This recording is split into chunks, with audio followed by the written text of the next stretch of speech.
সিজদায় গেছি, পায়ের নিচে জায়নামাজ, তাও গরম মানে না, তার নিচে দিয়েছি জুতা, তারপরেও গরম মানে না। কপালে যাওয়ার পরে মনে হলো ফুসা পড়ে গেল।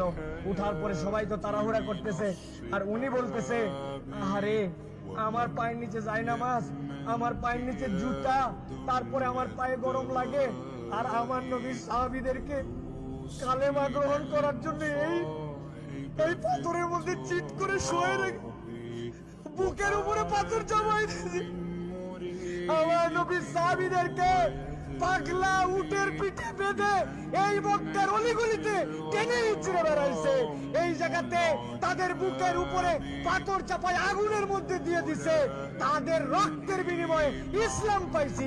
আজকে আমি 2 রাকাত নামাজে পায়ের গোড়ালি গরম হয়ে যাচ্ছে জন্য কষ্ট হয়, এসিটা একটু কম ঠান্ডা মারে জন্য কষ্ট হয়, আমার মাথার উপরে যদি একটুখানি সুন্দর ছাতা না থাকে কষ্ট হয়। আমার নবী, আমার সাহাবীরা কি কষ্ট করছে, এটা ফিলিংসের সফর, হজের সফর, অনুভূতির সফর।